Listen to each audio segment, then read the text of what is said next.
Thank you everyone for joining us today for this event.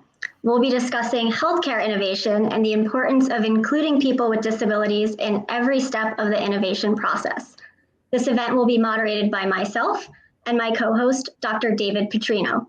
David, would you like to kick us off by introducing yourself and your organization? Yeah, absolutely. Thank you, Rose. I'm so excited to be here.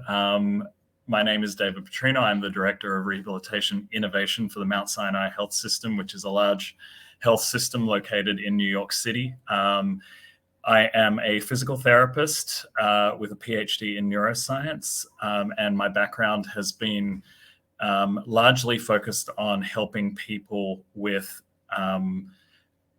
impairments following a neurological injury or disease recover. At the Abilities Research Center, we focus intensely on accelerating the path of novel technologies into the hands of patients. Our general idea in this space is that health tech innovation takes way too long. And what we want to do is work to accelerate the path of these technologies so that more patients can get access to that and more people can get access to the innovations that we work with. Awesome. And I'll introduce myself. I'm Dr. Rose Perry. I'm a social neuroscientist and the founder and executive director of Social Creatures. And Social Creatures is a nonprofit social innovation and research organization. And our mission is to ensure that any individual can socially connect with others, no matter the circumstances. Part of our work includes running a social innovation lab where we build social connectedness solutions using applied research and community co-design methods, which means that we collaborate directly with the community that the solutions that we build are intended to serve by employing them and strategically partnering with the community. We also work with other organizations to help them learn how to integrate community co-design into their own practices and operations. Thanks, Rose. So I think next, it's my pleasure to introduce our incredible panel. I'm so excited. We have with us Dr. Rory Cooper and Judy Heumann. I'm going to do the honors of introducing Dr. Rory Cooper, who is the founder, director, and CEO of the Human Engineering Research Laboratories, which is a joint venture between the University of Pittsburgh and the U.S. Department of Veterans Affairs and the University of Pittsburgh Medical Center. Dr. Cooper also serves as Assistant Vice Chancellor for Research for STEM and Health Sciences Collaboration, and as a FISA PVA Distinguished Professor in the Department of Rehabilitation Science and Technology at the University of Pittsburgh. So there's a lot going on. He is also the professor in bioengineering, physical medicine and rehabilitation, and orthopedic surgery departments at the University of Pittsburgh, holds adjunct professorships at the Robotics Institute of Carnegie Mellon University, Department of Physical Medicine and Rehabilitation of the Uniformed Services University of Health Sciences. He was awarded an honorary professorship at Hong Kong Polytechnic University and a honorary doctorate at Jian Zhetong University in Jian, China. He has dedicated his career to improving mobility, function, and quality of life for people with disabilities through advanced engineering in clinical research and medical rehabilitation. Dr. Cooper, thank you so much for joining us today. We're honored to have you with us. Thank you, David. I appreciate that. And I have the honor of introducing Judy Heumann. Judy Heumann is an internationally recognized leader in the disability community and a lifelong civil rights advocate for individuals with disabilities. Judy contracted polio as a child and has been a user of health technology ever since. Her work with governments and non-governmental organizations, nonprofits, and various other disability interest groups has produced significant contributions since the 1970s to the development of human rights legislation and policies benefiting children and adults with disabilities. Judy served in the Clinton administration as the Assistant Secretary for the Office of Special Education and Rehabilitative Services in the Department of Education, where she was responsible for the implementation of legislation at the national level for programs in special education, disability research, vocational rehabilitation, and independent living, serving more than 8 million youth and adults with disabilities. To learn more about Judy's story and her long list of impressive accomplishments, we point you to her memoir called Being Human and implore you to watch the documentary called Crip Camp, available on Netflix now. And for any of you with teens or children, her memoir was recently adapted to a young adult version called Rolling Warrior. Thank you so much, Judy, for joining us today.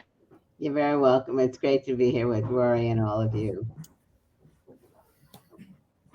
Great. So our discussion today is going to focus on integrating social innovation with health tech innovation to create health services and technologies that are actually useful and impactful for people with disabilities. In other words, how can we create products and services that people with a disability will actually use? To guide this discussion, we will walk through the 3 major steps of the healthcare innovation process: defining the problem, building the solution, and sustaining the solution. And along the way, we'll unpack all the ways that we should be including and centering the voices of people with disabilities. Before we dive in, I would love to start off by hearing some opening thoughts from Dr. Petrino, a leader in the health tech innovation world, and from either of our panelists as to why do you think it is so important to include people with disabilities in the health tech innovation process?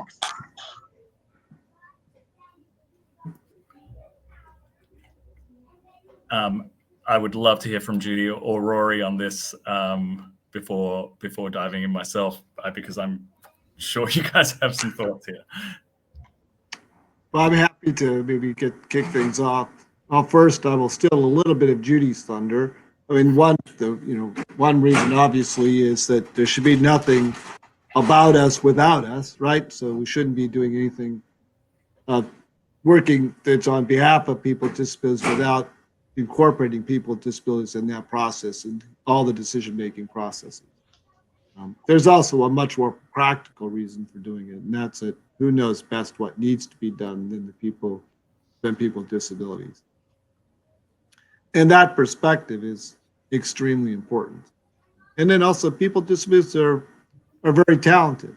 They use the technology, they live with the technology, they know exactly what they need, and many of them have improved that technology.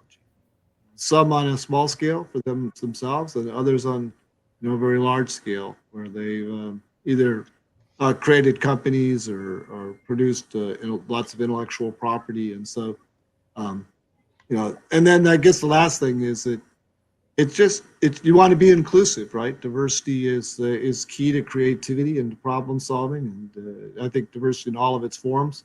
I'm an engineer, and one way for engineers to think about it is, we solve some of the most difficult problems in the history of man over the last 1,000 years or so through diversity, right? And so one just common way is, for example, we learned early on that you can, if you transform the problem, you can maybe find a better solution. So early on, people looked at taking math problems, like calculus problems, using transforms, turning them into algebra problems, and they were able to solve them. In today's world, the problems are a bit more, maybe they're not more complex, but we've solved a lot of the simpler problems, and a lot more of the complex problems are the ones remaining. We've created some complex problems, and so you need multiple angles of thought, different ways of thought to solve those problems. And I want to say that Rory embodies so much, not just. Can we all go on screen together so I can see everybody? Thank you. Rory, you haven't said anything about yourself, but you're a wheelchair user. You weren't a wheelchair user always.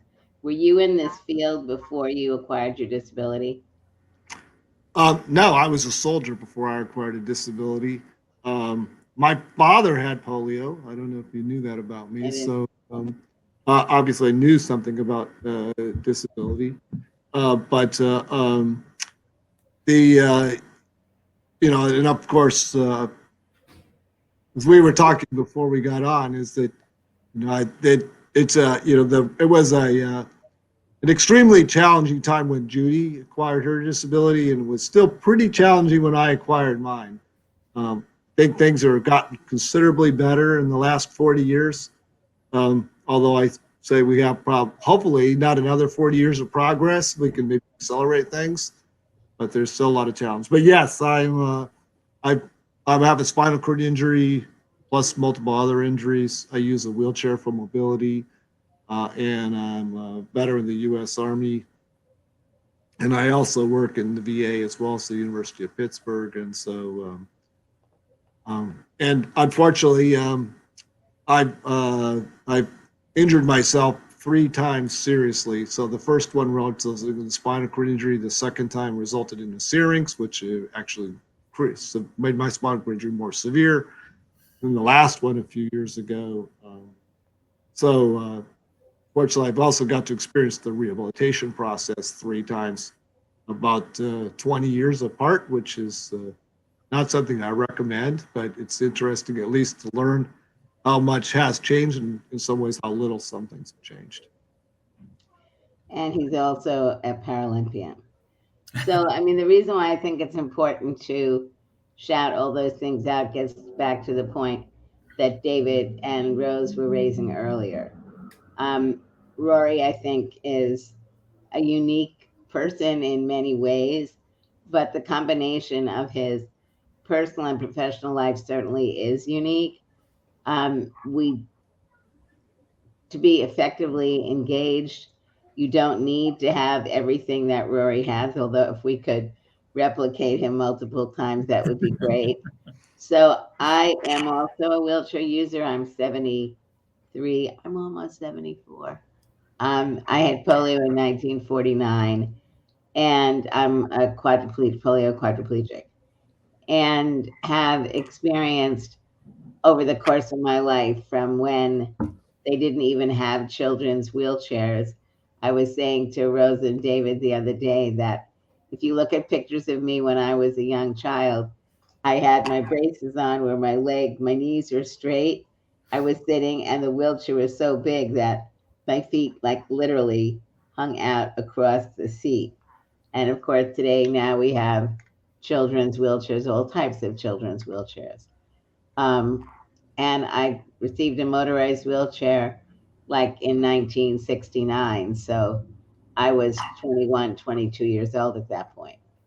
And, but my personal experiences, both as an advocate and someone who needs technology, I think is very important for people who are going to be involved with helping me get my next wheelchair, helping me look at how I get on and off the toilet, helping me look at how I get in and out of bed. And I have a physical disability, and obviously we're not limiting this discussion to people who only have physical disabilities, but really the full panoply of people with all kinds of disabilities, and the importance of, from my perspective, really learning from people about how they're living their lives and what are their dreams and fantasies of things that they would like to change. Some of which we maybe will be able to change down the road, other things that can be changed right now. But it's critically important to, in designing new or in prescribing, to really understand the person, because there's so many times where equipment is ordered and it's not the right equipment for the individual, and lots of time and money is spent and then later on can't be used. And much of this can really be avoided. But I think it's really important for those of you who are working in the area of design to really meet people, spend time with them, learn from them. For me, I have a motorized wheelchair, as I mentioned. And one day at the hospital that I was getting my wheelchair seating, I was talking to one of the guys who did rehab engineering, and telling him that I really would love to be able to have a wheelchair where the armrests could slide back and forth, because I need to get under tables. I need to do the way I go to the bathroom. I created a way that I could go to the bathroom with very, very limited help that nobody helped me design. It was done by me. And this guy really was listening to me. And one day said, I saw something on TV, and he created these armrests that can easily slide back and forth. That was because he was very attuned, understood me, didn't think I was some crazy person wanting something for no purpose. And those armrests have made such an amazing difference in my life. So I want to also say that David and I had a discussion the other day, and he forgot to wipe out the word patient. He no longer means to use the word patient. He means to use the word person or people. But one of the reasons why I think that change is very important is, I think when we look at somebody as a patient, I'm not a patient because I'm not a patient person. And B, I don't want people to think about me as a patient unless I'm really sick in the hospital. Even there, I don't know that I want you to think about me completely as a patient, because you need to be seeing dialogue between you and the individual, and where necessary, other people that may be involved with that individual. Thank you, and thank you for continuing to educate me, because I've got to do better, obviously. And this is how we move things along. So I really. But Judy brings up a really important point, and that's even in healthcare, we talk about a team approach, right? And that the person that's participating in the care also needs to be part of the team, and ideally should be part of the center of the team. And so you shouldn't be talking about them; you should be talking with them. And you'll find that we should really all be teammates. That's the direction we should be moving in, rather than patient and caregivers. It should be, we're all teammates. Totally agree. And we You know, often talk about a care team, but it's still a unidirectional flow of information. It's not bidirectional, and that's a real problem. It is. You get told things. And what you miss is actually, like in my case, over 40 years of experience, right? Exactly. I have full faith that Rory is a team member, like it or not.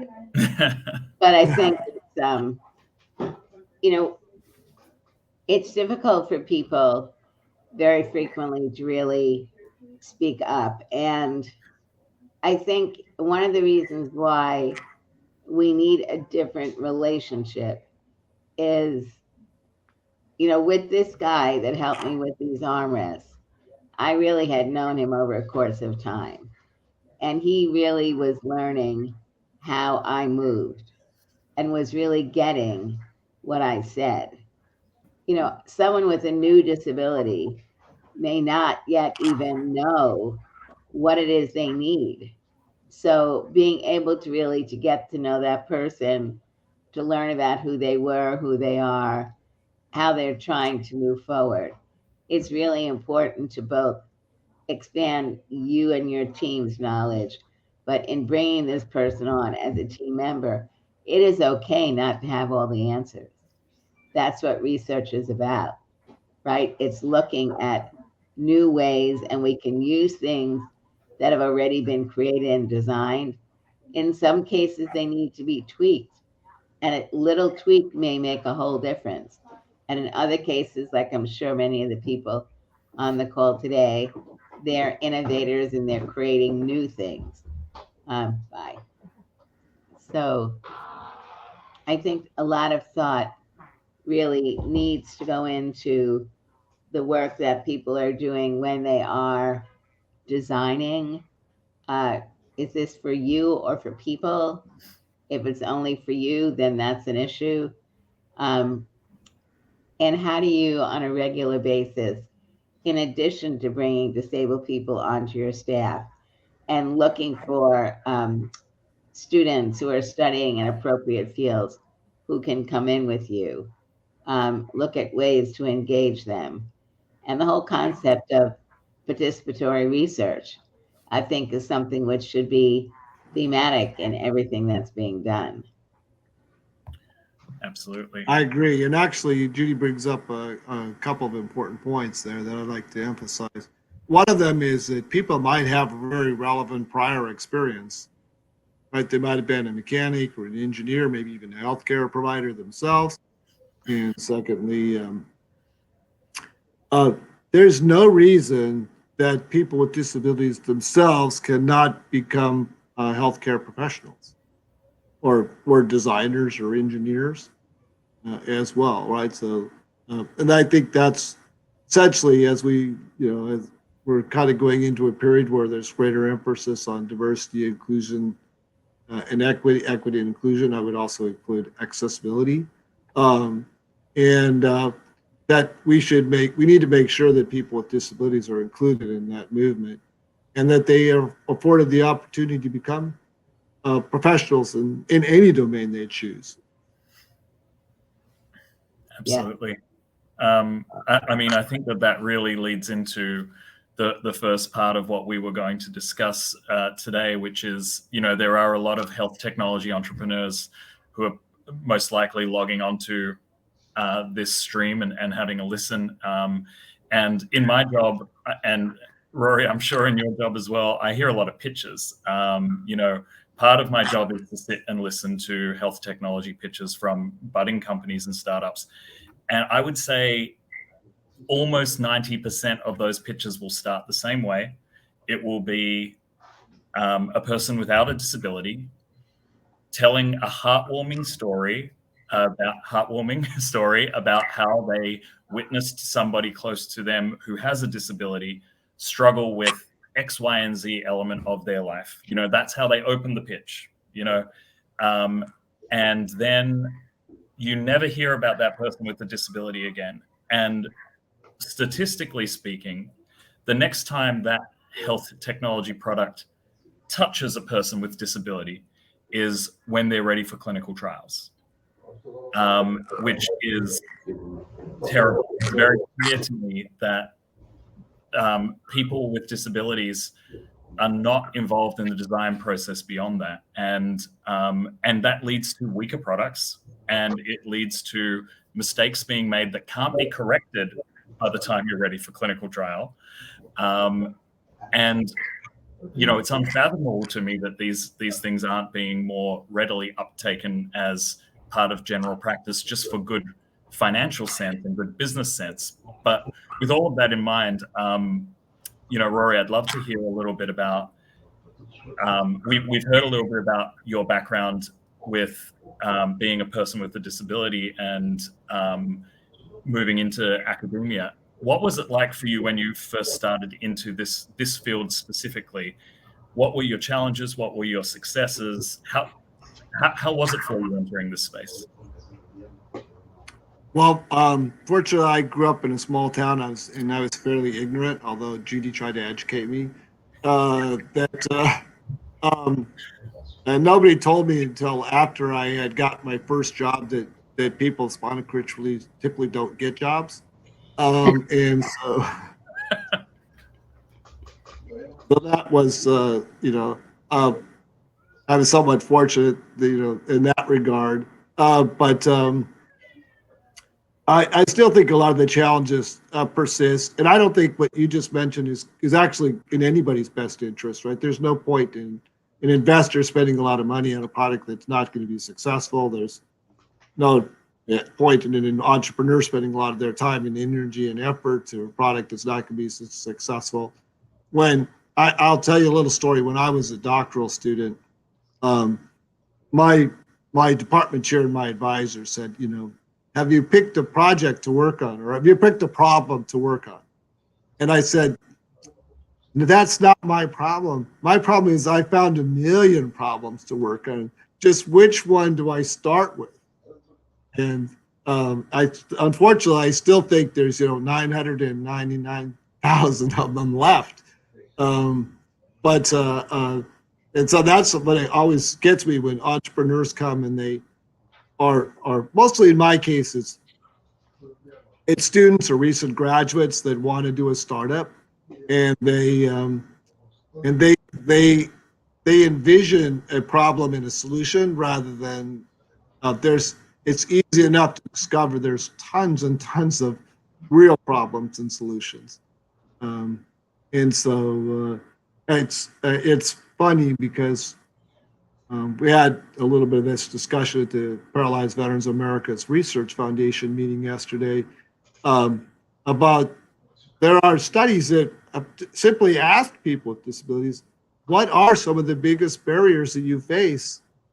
And you still get people that don't propose to work on those problems. They come up with something entirely different.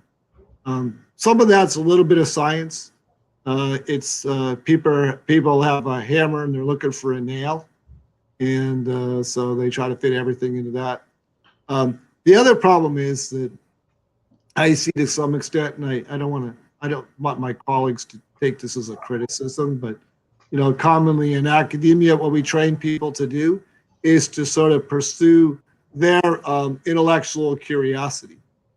But I view myself as being more problem driven, trying to solve real problems in the world, and there's plenty of them. And I do think there's been a shift lately, and I do think students are also interested in have started to move in the last 5 to 10 years towards looking to solve real problems rather than. And I do agree you need a combination of basic science and translational science and development for that matter as well. But there has to be an appropriate balance. Wow.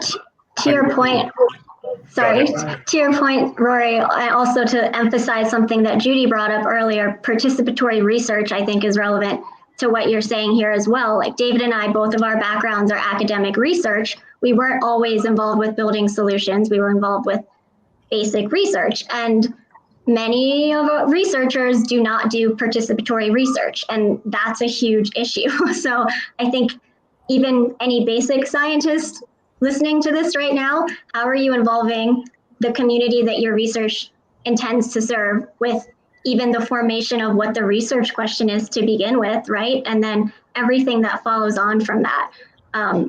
Yeah, so that's definitely something that we've been trying to work on at Social Creatures, is getting people more aware of community co-design and participatory research. And a question for either Judy or Rory, anyone who wants to comment on this, we do a lot in terms of focus groups, surveys, interviews. In our organization, we consciously work, bring on individuals with disability when we're working, especially on problems that are intended to serve that community. But are there any other suggestions that you would have or ideas for the field of how to better involve individuals with disabilities in terms of building relationships and centering their voices in the design process? Well, one, I would use the Department of Defense actually in their congressionally directed medical research program has taken 2 good steps that I think. And that's that if you are writing a proposal related to spinal cord injury or amputation or brain injury, you actually have to have a person on your team with that condition. And you have to describe what their role is, and they have to actually be key personnel. I think that's something that needs to be done with all state and federally funded grants. The other thing that I still am rather appalled by, and I'll go on a limb here a little bit, but so grants on a topic related to people with disabilities, whether it's technology or early medical breakthroughs, are almost always reviewed, except with the exception of the DoD congressionally directed medical research program that also requires a peer reviewer who is also a person with that condition or in that disability etiology, are reviewed by people that have very little, low, or tenuous connections to the people that they're supposedly reviewing the grants for. And what I find remarkable about that is, I'd like to know what the secret was that like in NIH for women's health, that if you wrote a grant on women's health, that you are guaranteed to have a woman review that grant. You're not going to get around it. Now you're seeing that happening in minority health as well, right? Underrepresented populations. They're like, you are not going to get, this grant is going to be reviewed by a scientist or an engineer or a consumer expert with that is a person of color or ethnic, some ethnic underrepresented group. We need to get to that point, right? We need to get so we can say those people are so far off, because you can write a really great grant that a scientist will like. It's totally meaningless. So I'd also like, sorry, Rory. Go ahead, Judy. When I was the assistant secretary in the Clinton administration and we awarded hundreds of millions of dollars, I put a requirement in that every panel have at least one disabled person on it. And that had never happened before. And obviously, I wasn't looking for someone who they could say had a disability. They had to have knowledge and expertise like everybody else who was doing the grant review. And people were like, oh no, we're not going to be able to find people. They definitely found people, and some people learned more as they actually got more experience in being involved in these processes, because there is a process in doing grant reviews. And I think even, learning how to speak up in a review process where you're having to defend the position that you're taking does need somebody who has not only knowledge, but an ability to be assertive. But nonetheless, this is something that people learn. I want to say that I think one of the other issues is we need to be doing more proactive work with disabled individuals in communities, allowing them to understand the types of work that you, David, and Rose, and many others are doing. Because if you want people to start thinking about becoming a part of a process, they need to understand what the process and the purpose of the process is to also influence it. But I think there are, many, many people who would be able to be effectively engaged in all the issues that we've been discussing, plus many more, if in fact they understood that work like this was going on. I mean, I think Rory's work that he's doing in Pittsburgh is pretty unique. How many other programs like yours are there, Rory, in the country? I would say there's none other exactly like ours. Ours is by large the largest and the most diverse, and also the largest number of actual scientists and engineers with disabilities. The other programs tend to be more specialized, like either focus on a certain specific disability etiology or a narrowly focused technology, which has some benefits, but it also you lose a little bit of that. The fact is that people with disabilities don't tend to also be easily fit in one box. And so you kind of lose that diversity among the people with disabilities themselves if you focus that way. I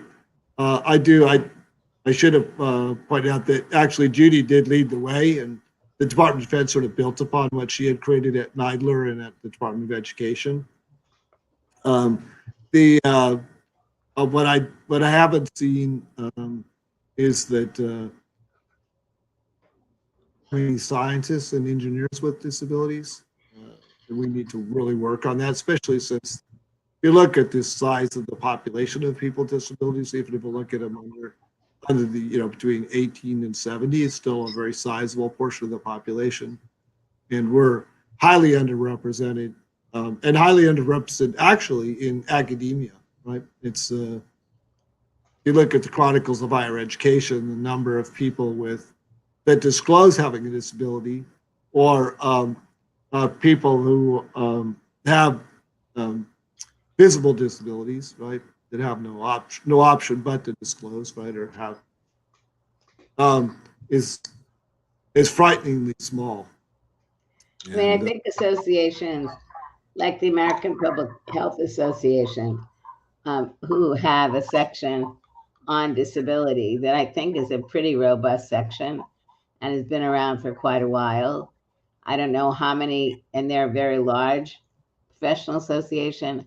What I think is valuable about having sections on disability, not to isolate people only being in those sections, but I think in APHA, one of the aspects that you see is how the people in that section very much see what they want to be doing as integrating disability across the work of APHA. And I think that's partially happened by getting people together who can realize that their thoughts and vision are not unique. And I think that's another issue when you're kind of out there on your own and you're dealing with a group of non-disabled people that don't really see the value, whether you have visible or invisible disability. You may also not even be reaching into yourself to learn from yourself about how your knowledge can be beneficial. So, and these discussions have been going on for so long that I think, we really need to be looking much more deeply. I think in part, as Rory is saying, is encouraging people who have disabilities to be moving into programs in universities in various fields. And so they can also see that there are job opportunities, and that an important component of who they are may well be their knowledge and sensitivity around disability and not just their own disability. I mean, I think, I am quite confident that Rory works way beyond people who have spinal cord injuries, because of who he is and the work that he does and how he understands the broader implications.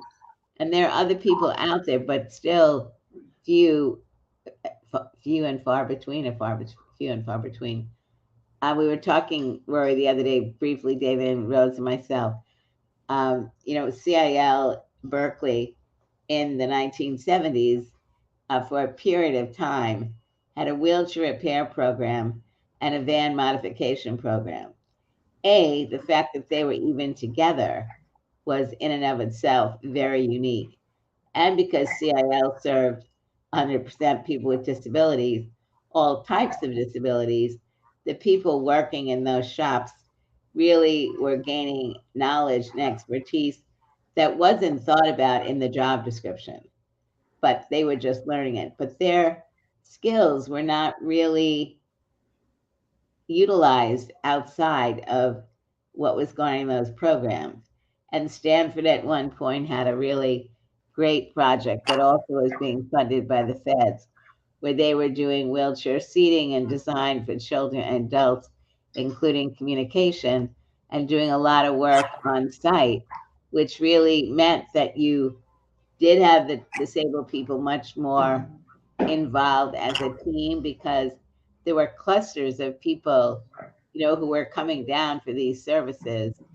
And it really helped training the staff. And it was just a really great model, but that also fell to the wayside.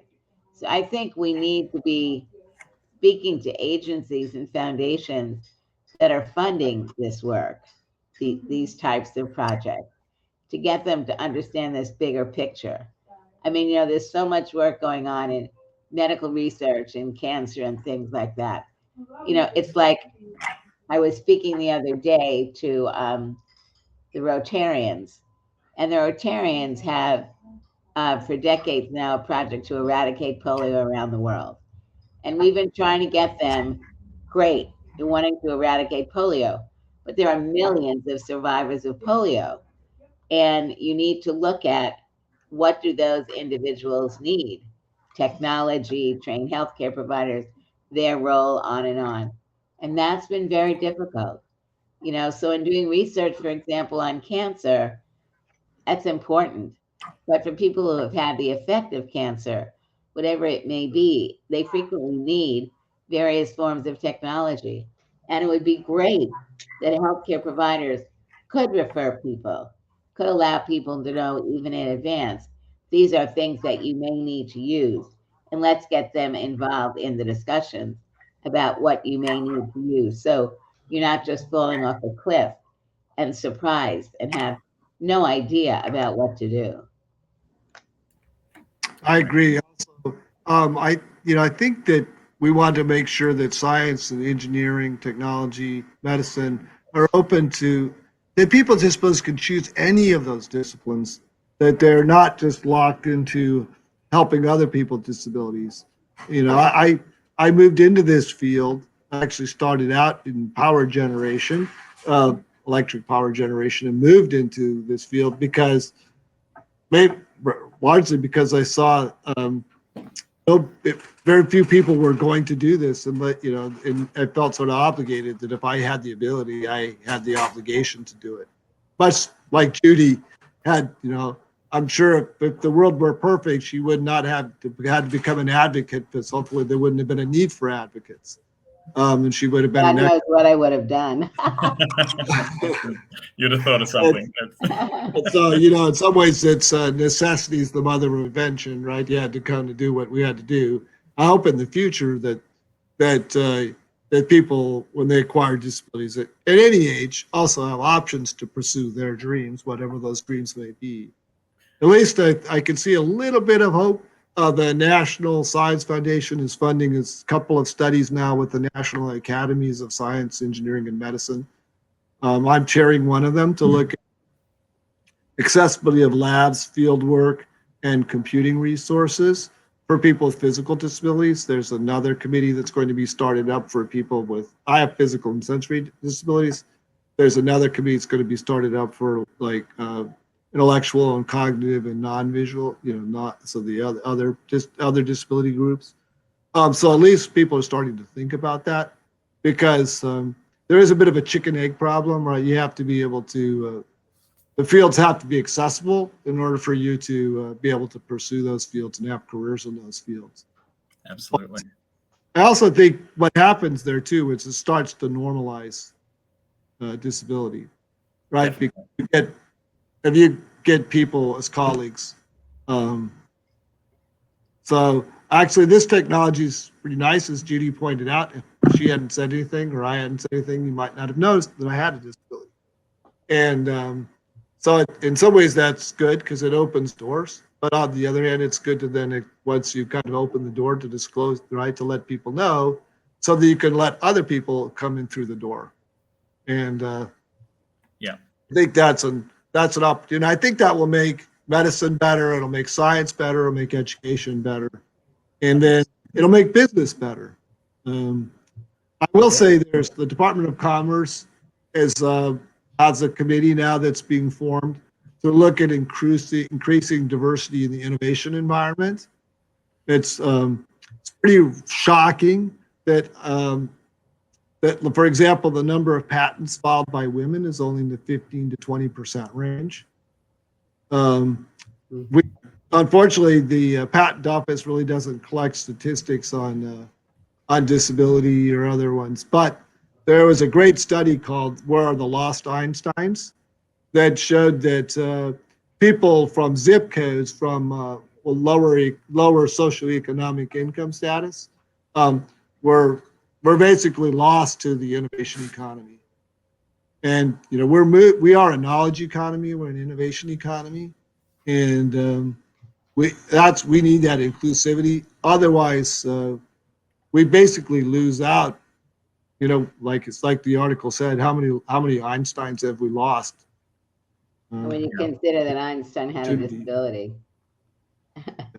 Yeah. And Einstein had a disability. Yeah.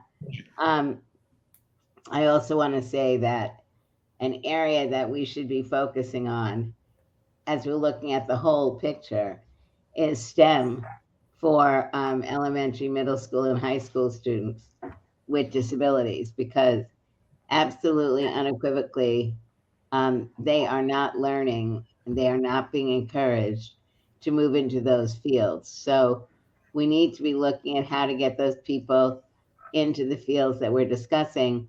I also think that we need to be looking at people who are acquiring disabilities, who are in these various fields, who didn't have a disability before, but now if we really creatively looked at how to identify them and bring them in, they would already have professional skills, and disability is something that they potentially could add to the work that they're doing, even though they may be going through a period of time of not disclosing they have a disability. So, I mean, I think there's a real value in being able to get people to identify who have both visible and invisible disabilities, because their voices are valuable in helping us determine what more needs to be done and how to do it. Absolutely. Well, that Wow, you comes guys back to the point where you need the climate such that people feel comfortable to disclosing, right? definitely. Absolutely. They need to see a value. I mean, Well, I it's not- told people when I was hiring, if you have a disability and you don't let me know, that's a disadvantage, because I'm looking for someone with your qualifications, and disability is something I'm looking at. And so if I have two people with equal qualifications and one has a disability and one doesn't, I'm going to take the person with the disability. So thank you all very much. This has been great. So, is that a cue that we're wrapping up? We have 4 minutes. Yeah. We have 4 minutes. This went fast, but wonderful conversation. Now, David and Rose, you made the mistake of inviting Judy and I together. It's easy. I'm so happy we did this. Yeah, so am I. So it's wonderful. Great. This Like has been is something so we're both good. very passionate about. It's certainly needed. This should not be the end of the dialogue. Really should be the beginning of the dialogue, because there's a lot more to do. And Judy's absolutely right. We need to focus on, I really think, on two populations, like you said, the young people with disabilities, so that they don't get lost to the STEM fields or the STEAM fields.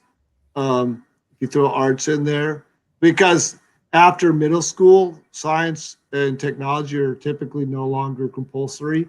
And a lot of people with disabilities get lost to it at that point, which is a shame. It's actually a shame for everybody, because too many other people don't follow suit as well.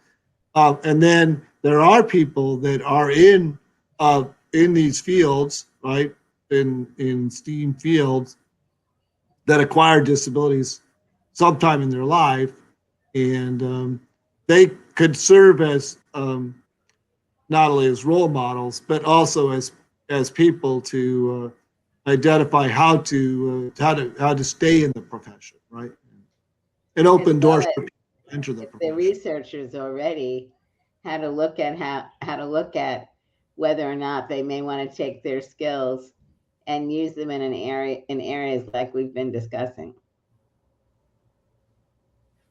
Well, this has been great. You've given me a lot of ideas of things that I know that I want to go on and pursue. So thank you both so much for the talk. David, did you have anything you wanted to say before I wrap things up?